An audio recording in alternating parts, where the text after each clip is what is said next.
नमस्कार दोस्तों, स्वागत है आपका आपके अपने चैनल महाविद्या एकेडमी में। हम यूपी ट्रिपल एससी मुख्य सेविका के लिए घटना चक्र की बुक को कंप्लीट कर रहे थे, जिसमें आज हमें एक नया चैप्टर स्टार्ट करना है।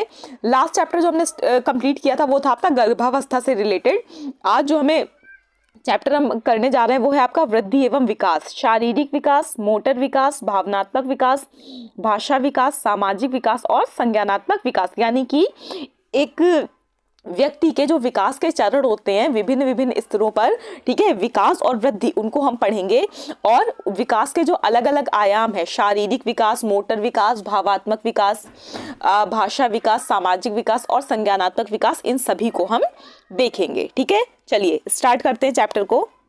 देखिए चैप्टर में है बाल विकास के क्षेत्र में जीवनावधि को विकास की उपलब्धियों के आधार पर विभिन्न अवस्थाओं में वर्गीकृत किया गया है। इस शब्द से हमारा तात्पर्य उन विशिष्ट क्षमताओं, कार्यों अथवा कौशलों से है जो अधिकांश बच्चे किसी एक विशिष्ट आयु सीमा में अर्जित कर लेते हैं। ठीक है, इन सब से क्या है कि मतलब वो कौशल, वो चीजें, वो कार्य, वो क्षमताएं जो अधिकांश बच्चे मतलब जो नॉर्मल स्थिति में हैं वो एक विशिष्ट आयु सीमा में अर्जित करते रहते हैं, उन चीजों से यहाँ पर तात्पर्य है। ठीक है, आगे देखिए, तब इन कार्यों का प्रयोग यह आकलन करने के लिए किया जाता है कि किसी विशिष्ट बच्चे का विकास उसकी आयु के अनुरूप है अथवा नहीं। इन्हें विकास के मानदंड भी कहा गया है। ठीक है, आगे देखिए, आगे है मानव जीवन की अवधि को 5 अवस्थाओं में, कितनी अवस्थाओं में? 5 अवस्थाओं में विभाजित किया जा सकता है। ठीक है, ये याद रखिएगा, क्वेश्चन आपसे पूछा जा सकता है कि जो मानव जीवन है, इसकी जो मानव जीवन की अवधि है, इसको कितने भागों में, कितनी अवस्थाओं में विभाजित किया जा सकता है? तो इसको विभाजित किया जा सकता है 5 अवस्थाओं में। कौन कौन सी? पहली आपकी शैशवावस्था, जन्म से 2 वर्ष। फिर है आरंभिक बाल्यकाल या पूर्व विद्यालयी अवस्था, 2 से 6 वर्ष। तीसरी है आपकी मध्य बालावस्था यानी कि 7 से 11 वर्ष। फिर है आपकी किशोरावस्था, 11 से 18 वर्ष। फिर है आपकी वयस्कावस्था, 18 वर्ष या उससे अधिक। ठीक है, ये आप 5 अवस्थाएं और इनके जो नाम है वो और किस से किस आयु वर्ग तक है ये याद रखिएगा, आपसे क्वेश्चन बना के पूछा जा सकता है। आगे देखिए, आगे है बाल्यावस्था के वर्षों को विभिन्न चरणों में वर्गीकृत करने के विभिन्न तरीके हैं। ऐसा ही एक वर्गीकरण बाल्यावस्था की आहार संबंधी आवश्यकताओं के आधार पर किया गया है, जैसा कि भारतीय आयुर्विज्ञान अनुसंधान परिषद ICMR द्वारा सुझाव दिया गया है। इस वर्गीकरण में निम्नलिखित 3 चरण बताए गए हैं, जो आपका जो बाल्यकाल से संबंधित है। बाल्यकाल की आहार संबंधी आवश्यकताओं के आधार पर कितने वर्गीकरण किए गए हैं? 3 वर्गीकरण शामिल किए गए हैं। ठीक है, कौन कौन से? पहला है शैशवावस्था, फिर है पूर्व विद्यालयी वर्ष, फिर है विद्यालयी वर्ष। शैशवावस्था यानी कि जन्म से लेकर 6 महीने तक तथा 6 से 12 माह तक। ठीक है, पूर्व विद्यालयी वर्ष में देखिए 1 से 3 वर्ष तथा 4 से 6 वर्ष। उसके बाद है विद्यालयी वर्ष, उसमें 7 से 9 वर्ष तथा 10 से 12 वर्ष तक। आगे देखिए, आगे है शैशवावस्था।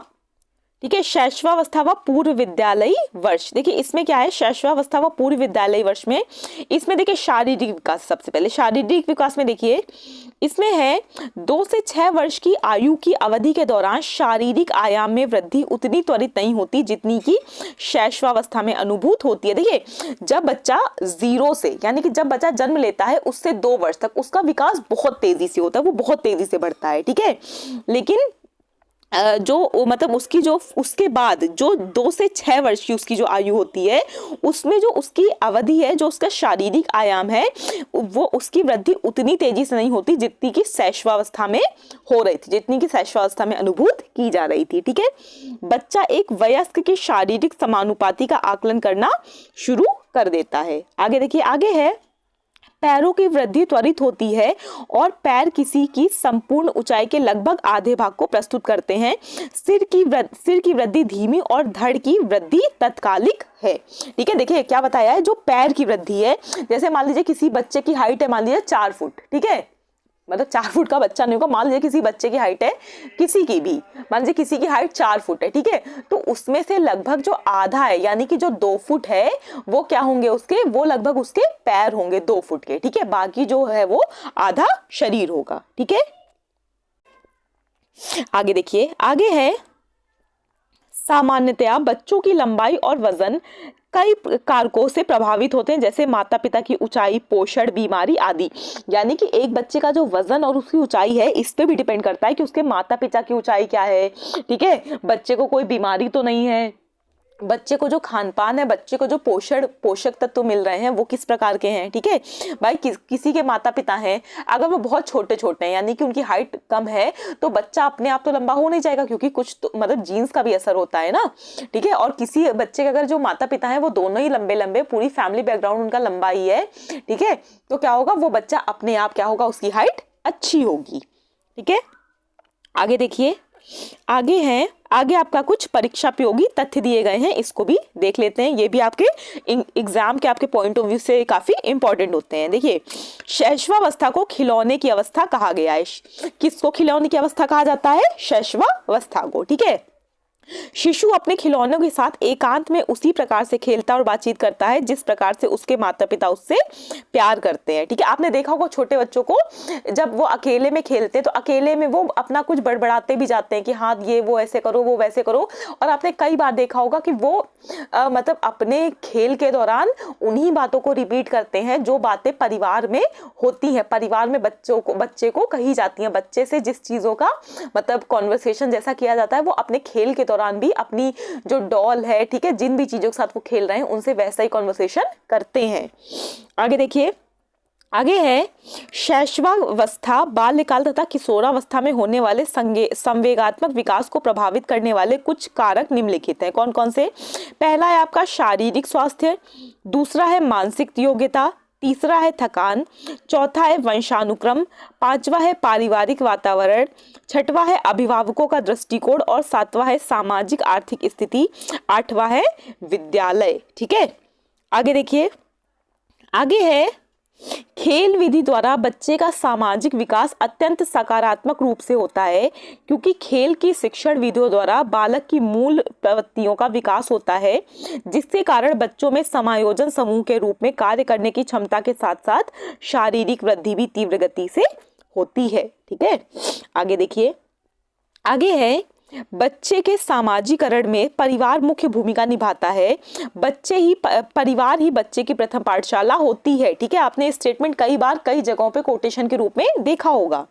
तथा बच्चे द्वारा परिवार के साथ जो भी ज्ञान अर्जित किया जाता है वह बच्चे के व्यक्तित्व निर्माण में महत्वपूर्ण भूमिका निभाता है। आगे है मानसिक विकास से तात्पर्य मानसिक शक्तियों के वृद्धि होने से। देखिए, मानसिक विकास से क्या तात्पर्य? आपका दिमाग बड़ा हो जाएगा आकार में, ऐसा नहीं है। मतलब आपकी जो समझ है, आप जो कल्पनाएं कर सकते हैं, जो आपकी मेमोरी है, जो आप निर्णय ले सकते हैं, जो आपकी भाषा है, जो आपके बोलचाल के तरीके हैं, जो चीजों को समझने के तरीके हैं, इनमें वृद्धि होना। ठीक है, देखिए, मानसिक विकास से तात्पर्य मानसिक शक्तियों के वृद्धि होने से है, जिसके अंतर्गत संवेदनशीलता, प्रत्यक्षीकरण, प्रत्यय निर्माण, अवलोकन, ध्यान, स्मृति, कल्पना, चिंतन, तर्क, निर्णय, बुद्धि, भाषा, अधिगम इत्यादि संज्ञानात्मक बौद्धिक शक्तियां आती हैं। ठीक है, आगे देखिए, आगे है जीन पियाजे स्विट्जरलैंड के चिकित्सा मनोविज्ञानी थे जो बाल विकास पर किए गए कार्यों के लिए प्रसिद्ध है। ठीक है, जीन पियाजे का सिद्धांत संज्ञानात्मक विकास। ठीक है, जीन पियाजे का जो सिद्धांत है संज्ञानात्मक विकास, थ्योरी ऑफ कॉग्निटिव डेवलपमेंट पर आधारित है। किस पर आधारित है? संज्ञानात्मक विकास यानी कि थ्योरी ऑफ कॉग्निटिव डेवलपमेंट पर आधारित है। आगे देखिए, आगे है बड़ी मांसपेशियां अच्छी तरह विकसित होती हैं अपेक्षाकृत छोटी और सूक्ष्म मांसपेशियों के। देखिए, बड़ी जो मांसपेशियां हैं वो क्या होती हैं? अच्छी तरह से विकसित होती हैं, जबकि जो छोटी और सूक्ष्म मांसपेशियां हैं वो बड़ी मांसपेशियों की जितनी तरह से अच्छी विकसित नहीं हो पाती है। जब शारीरिक परिवर्तन श्वसन में आता है तो हृदय गति बढ़ जाती है और रक्तचाप नियमित रूप से ऊपर जाता है। ठीक है, ये सब हम किस में पढ़ रहे हैं? ये सब हम पढ़ रहे हैं शारीरिक विकास में। ठीक है, जो बीच में आपके परीक्षापयोगी तथ्य हमने पढ़े थे वो अलग थे। आगे देखिए, आगे है मस्तिष्क अपने वयस्क भार का 90% विकसित हो जाता है। इस स्तर के अंत तक मस्तिष्क में तंत्रिका तंत्र परिपक्वता के समीप आ जाती है। ठीक है, ये किसमें है? ये है शारीरिक विकास में 2 से 6 वर्ष की आयु के बीच में। ये कब की बात बताई जा रही है आपसे? ये बताई जा रही है 2 से 6 वर्ष की आयु के बीच की बात। ठीक है, आगे क्या है? आगे है आपका मोटर विकास। क्या है? आगे है मोटर विकास। देखिए इसमें क्या है? मोटर विकास में प्रारंभिक बचपन में बच्चा के विविध प्रकार की गति कौशलों का विकास है जो बाद में दोहराई जाती हैं। स्वयं भोजन करना, स्वयं कपड़े पहनना, नहाना, कंघी करना, खिलौनों से खेलना, पेंसिल का उपयोग, उछलना कूदना आदि 5 से 6 वर्ष की उम्र में विकसित होते हैं। ठीक है, ये कब विकसित होते हैं? कब की बात? जो आपका मोटर विकास है ये कब की बात की जा रही है? ये बात की जा रही है जब बच्चा 5 से 6 वर्ष की उम्र के बीच का होता है। बोधात्मक विकास सामूहिक गति संचालनों से शुरू होकर विभेदीकरण और एकीकरण तक होता है। 2 से 5 वर्ष की आयु के बच्चों के लिए मानदंडों की जो सारणी है वो निम्नलिखित है। नीचे आपको एक सारणी दी गई है, ठीक है, वो आपको देखनी है। देखिए विकास मानदंड क्या है? यहाँ पर गति है, ठीक है, यहाँ पे वर्ष है 2 वर्ष, यहाँ पर 3 वर्ष और यहाँ पे 4 से 5 वर्ष। ठीक है, देखिए पहला क्या है? पहला है विकास। ठीक है, गति क्या है? विकास। इसमें देखिए विकास बिना सहायता उछलता दौड़ता है, ठीक है, उछलता कूदता है और 4 से 5 में मुक्त और सक्रिय गति संचालन के प्रति सक्रियता करता है। ठीक है, फिर है आपका सूक्ष्म गति समन्वयन। इसमें क्या है? इसमें है नकल करना, इसमें है आकारों को मिला सकता है, समानताओं और असमानताओं को देख सकता है, यानी कि क्या चीजें कॉमन लग रही हैं और क्या चीजें मतलब अनकॉमन लग रही हैं। ठीक है, फिर है रोगों के नाम दे सकता है। आगे देखिए, ये देखिए ये अवस्था 2 वर्ष की है, ये 3 वर्ष की, ये 4 से 5 वर्ष की। फिर है आपका बोधात्मक। ठीक है, इसमें क्या है? स्वयं को पहचानता है, रंगों को मिलाता है। 3 साल में देखिए पाशों को ठीक कर सकता है। 4 से 5 में आकारों और रंग को मिला सकता है। ठीक है, उसके बाद देखिए व्यवसायीकरण में, ठीक है, 200 शब्दों कुछ शब्दों का प्रयोग कर सकता है, यानी कि जब बच्चा 2 साल का होता है लगभग, तो उसको लगभग में 200 शब्द पता होते हैं, वो 200 शब्दों का प्रयोग अपनी बोलचाल में करता है। फिर जब 3 साल का होता है 900 शब्दों आदेशों का अनुकरण करता है। फिर 4 से 5 वर्ष में 4 अंकों को दोहरा सकता है, 2000 से 3000 शब्द। ठीक है, शब्द निर्माण निश्चित कर सकता है।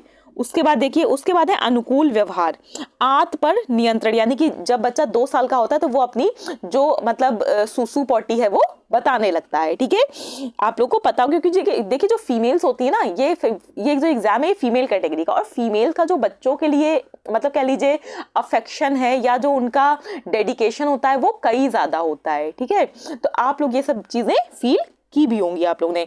आप में से कई लोग खुद भी मदर होंगी और कई लोग जो होंगे उनके घर में, ठीक है, किसी की बुआ होंगी, किसी की मासी होंगी। ठीक है, तो आप लोगों ने ये चीजें फील की होंगी, पता होंगी आपको। देखिए फिर 3 वर्ष में क्या होता है? खंड बनाता है, ये एक आदमी की आकृति खींच सकता है। फिर 4 से 5 वर्ष में क्या करता है? 4 अंकों विस्तार से शरीर को खींच सकता है। ये कब होता है? ये होता है 5 वर्ष की आयु में। तो ये क्या है? ये आपके विकास के मानदंड दिए हुए हैं। क्या दिए हुए हैं? विकास के मानदंड। आगे देखिए, आगे आपके यहाँ पर फिर से कुछ परीक्षा उपयोगी तथ्य दिए हुए हैं। देखिए इसमें क्या है? इसमें है क्लासिकल कंडीशनिंग थ्योरी। ठीक है, क्लासिकल कंडीशनिंग थ्योरी का प्रतिपादन इवान पावलोव ने किया था। इंपॉर्टेंट क्वेश्चन है, याद रखिएगा कि जो क्लासिकल कंडीशनिंग थ्योरी है इसका प्रतिपादन किसने किया था? तो इसका प्रतिपादन किया था इवान पावलोव ने। ठीक है, आगे देखिए, आगे है व्यक्तित्व शब्द लैटिन के पर्सोना शब्द से बना है, जिसका अर्थ है मुखौटा या ओढ़ा गया चेहरा। ठीक है, किसका अर्थ? पर्सोना का अर्थ होता है मुखौटा या ओढ़ा गया चेहरा। आगे देखिए, आगे है सामान्यतया बच्चों की लंबाई और वजन कई कारकों से प्रभावित होते हैं, जैसे माता पिता की ऊंचाई, पोषण, बीमारी आदि। नेक्स्ट है किसी व्यक्ति के व्यवहार, भावना और संज्ञानात्मक कार्यों के व्यवस्थित मूल्यांकन को मानसिक स्थिति का परीक्षण कहा जाता है। क्या कहा जाता है? मानसिक स्थिति का परीक्षण। आगे देखिए, आगे है आपका, देखिए अभी तक आपने शारीरिक विकास और मोटर विकास पढ़ लिया है। अब आपको क्या पढ़ना है, आपको पढ़ना है पॉइंट नंबर 3, भाषा विकास। ठीक है, इसमें देखिए भाषा का विकास शिशु के जन्म पर रोने के साथ शुरू होता है। जब बच्चा जन्म के बाद पहली बार रोता है तभी उसकी भाषा का विकास वहीं से शुरू हो जाता है। ठीक है, 10 महीने का बच्चा एक शब्द का प्रयोग, आगे देखिए 10 महीने का बच्चा एक शब्द का प्रयोग करने में सक्षम है, किंतु 1 वर्ष के अंत तक उसकी शब्दावली बढ़कर 3 से 4 शब्दों तक हो जाती है। घर का अच्छा वातावरण और प्रारंभिक बचपन का प्रशिक्षण शब्दावली के विकास में सहायता करता है। निम्न सारणी शब्दावली के सामान्य विकास को दिखाती है। देखिए जब आयु बच्चे की कितनी होती है, 1 वर्ष, तो लगभग वो 3 से 4 शब्द बोलता है। ठीक है, जब बच्चा 2 वर्ष का होता है तो वो लगभग 272 शब्द उसकी शब्दावली में आ जाते हैं। जब बच्चा 3 वर्ष का होता है तो उसकी शब्दावली में लगभग 896 शब्द आ जाते हैं, यानी कि वो 896 अलग अलग शब्द बोलना सीख जाता है। जब बच्चा 4 वर्ष का होता है तो वो लगभग 1560 यानी कि लगभग 1500 शब्द है वो सीख जाता है, अपनी बातचीत में प्रयोग करने लगता है। और जब वो 6 वर्ष का होता है तो वो लगभग 2562 जो शब्द हैं उसको आ जाते हैं, उसकी शब्दावली में इतने शब्द आ जाते हैं और वो लगभग 2500 शब्द अपनी बोलचाल की भाषा में यूज कर सकता है। ठीक है, ये क्या हुआ, ये आपका भाषा विकास हुआ। नेक्स्ट देखिए, नेक्स्ट है बौद्धिक विकास। ठीक है, नेक्स्ट क्या है, नेक्स्ट है बौद्धिक विकास। देखिए बच्चे का बौद्धिक विकास 2 वर्ष की आयु के पश्चात त्वरित होता है, क्योंकि अब वह अपने सामाजिक वातावरण का अन्वेषण करना शुरू कर देता है और नए अनुभवों को अर्जित करता है। बौद्धिक विकास के निम्नलिखित मुख्य लक्षण हैं।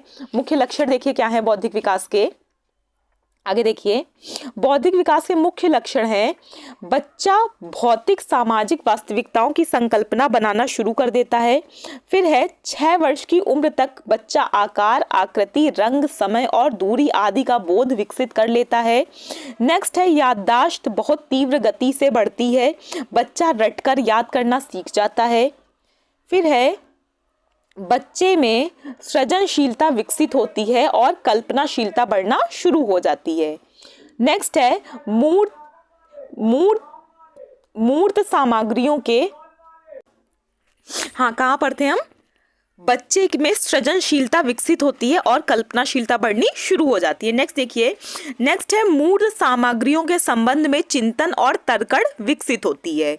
आगे देखिए, आगे है बच्चा अब भाषा में प्रतीकों का प्रयोग करने में सक्षम हो जाता है, प्रतीकात्मक खेल खेलता है और समस्याओं के समाधान में व्यस्त रहता है। ठीक है, आगे देखिए, आगे है बच्चा अपने पर्यावरण के बारे में प्रश्न पूछना शुरू कर देता है। ठीक है, जैसे होते हैं ना अपने बच्चे देखे होंगे, वो पूछते हैं ये क्या है, वो क्या है, इससे क्या होता है, उससे क्या होता है, ये किस लिए है, ऐसा क्यों होता है। ठीक है, तो ये सब जो चीजें हैं बच्चा पूछना शुरू कर देता है। नेक्स्ट देखिए, इसके बाद है आपका सामाजिक विकास। पॉइंट नंबर 5 है आपका सामाजिक विकास। देखिए इसमें क्या है, इसमें है बच्चा एक सामाजिक वातावरण में जन्म लेता है जहां समाज के मानदंड के अनुरूप उसका व्यक्तित्व विकास एक आकार लेता है। आगे देखिए, आगे है बच्चे में अपने और अपने वातावरण के प्रति विश्वास और अविश्वास की समझ विकसित होती है। बच्चे में स्वायत्तता की भावना विकसित होती है, वे स्वतंत्रता पूर्वक अपने वातावरण का अन्वेषण शुरू कर देते हैं। उसके बाद देखिए, आगे है सामाजिक वातावरण घर के बाहर तक फैल जाता है। फिर है नेक्स्ट, दोनों लिंगों के बच्चे बिना किसी भेदभाव के एक साथ खेलते हैं, वे सक्रियता से समूह खेलों में भाग लेते हैं जहां शारीरिक ऊर्जा प्रयुक्त होती है, जैसे लुका छिपी का खेल आदि। देखिए इस जो मतलब आयु तक है ना, बच्चों में लिंग का भेद नहीं होता है, वो सबको बराबर समझते हैं, यानी कि जो चाहे बालक हो चाहे बालिका हो, दोनों लिंग के बच्चे बिना किसी भेदभाव के एक दूसरे के साथ आराम से खेलते हैं। ठीक है, आगे देखिए, आगे है वे दूसरों के साथ सहयोग करना सीखते हैं और साझा रुचियों और समान व्यक्तित्व की विशेषताओं के आधार पर मित्र बनाते हैं। ये सब हम किसमें पढ़ रहे हैं, ये सब पढ़ रहे हैं हम सामाजिक विकास में।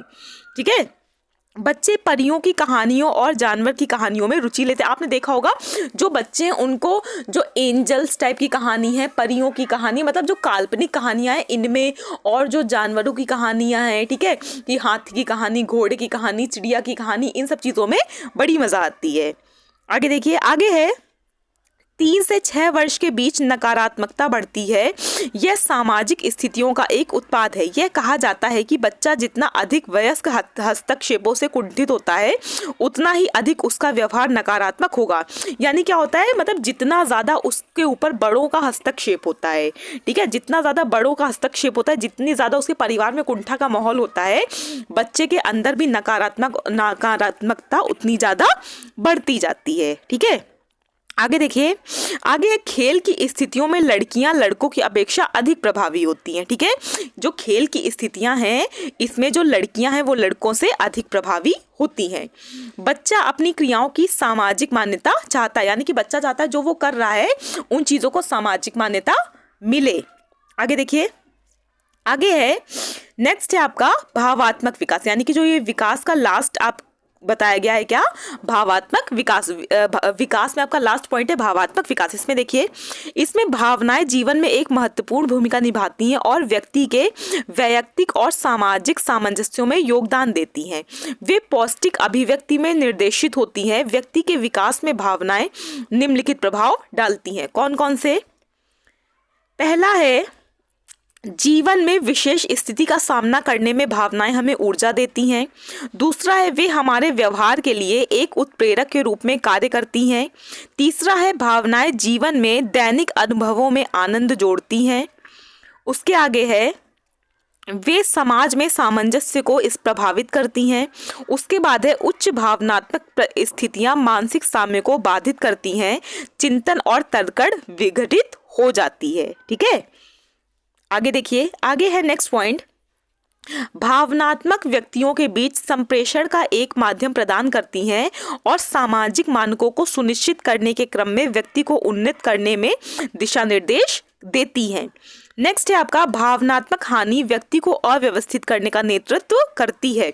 आपसे पूछा जा सकता है कि किन कारणों से व्यक्ति अव्यवस्थित हो सकता है, तो इसमें से एक चीज़ भावनात्मक हानि भी है। यानी को जब इंसान को भावनात्मक रूप से वो उसको क्षति पहुंचती है, उसको मतलब ठेस पहुंचती है, दुख पहुंचता है, तो भी वो क्या है, तो भी उसमें जो मतलब ऑर्गेनाइज होता है जितना वो क्या हो जाता है, अनऑर्गेनाइज होने लगता है। ठीक है, वो उसकी जो चीज़ें हैं वो इधर उधर बिखरने लगती हैं मानसिक रूप से। ठीक है, आगे क्या है, आगे देखिए, आगे है, निम्नलिखित भावनात्मक लक्षण बच्चों में विकसित होते हैं। बच्चों में विकसित होने वाले भावनात्मक लक्षण देखिए, ये क्या है, देखिए, ये भावनाएं निरंतर रहती हैं। नेक्स्ट है, वे मूर्त वस्तुओं के संबंध में अभिव्यक्त होती हैं। उसके बाद है, वे अस्थायी हैं। उसका अर्थ है कि बच्चे अपनी भावनाएं तीव्रता से बदलते हैं। उदाहरण के रूप में, एक 3 वर्ष का बच्चा जो रो रहा है को यदि एक टॉफी दिया जाए तो खुश हो जाता है। ठीक है, आपने देखा होगा कि छोटे बच्चे अगर रो रहे हैं, उनको उनके पसंद की कोई खाने की चीज़ या खेलने की चीज़ दे दो तो वो क्या हो जाते हैं, चुप हो जाते हैं। आगे देखिए, आगे है, प्रेरणा की तीव्रता का ध्यान रखे बगैर प्रारंभिक बचपन में भावनात्मक अभिक्रियाएं तीव्र होती हैं।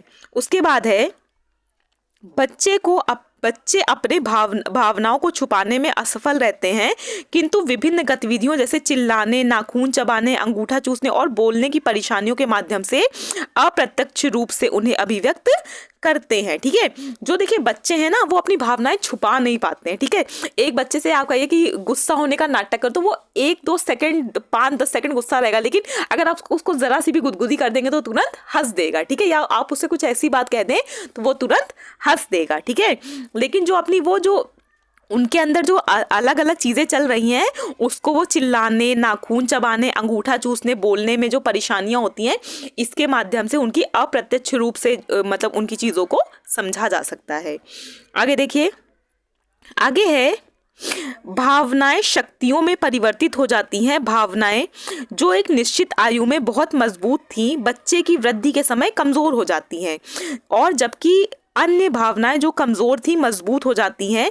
ये परिवर्तन बच्चे के बौद्धिक विकास और रुचियों तथा मूल्यों में परिवर्तन की चालन शक्ति में बदलाव के कारण हो सकते हैं। ठीक है, ठीक है, तो यहाँ पर हमने क्या पढ़ लिया, यहाँ पर जो आपकी विकास के जो 6 स्टेप बताए गए थे, ठीक है, कौन कौन से, शारीरिक विकास, मोटर विकास, भावात्मक विकास, सामाजिक विकास, संज्ञानात्मक विकास और भाषाई विकास, ये हमने सभी पढ़ लिए। ठीक है, और फिर हमने जो भावनात्मक लक्षण बच्चों में विकसित होते हैं उनको भी देख लिया है। इसके आगे जो है वो हम नेक्स्ट वीडियो में देखेंगे। ठीक है, इसके बाद आपका बहुत छोटा सा इस चैप्टर का पार्ट बचा है। ये चैप्टर बहुत छोटा सा था, ये आपका ये जो एक वीडियो ये है और इसके बाद आपका एक वीडियो आएगा, इसी में खत्म हो जाएगा। जो आपका नेक्स्ट वीडियो आएगा वो मुश्किल से 15 मिनट का आएगा। ठीक है, उसमें ये चैप्टर आपका खत्म हो जाएगा। उसके बाद हम आपका जो नेक्स्ट चैप्टर है नवजात की देखभाल, स्तनपान के तरीके, कुपोषण एवं पूरक पोषण स्टार्ट करेंगे। ठीक है, तो आज के वीडियो में इतना ही रखते हैं।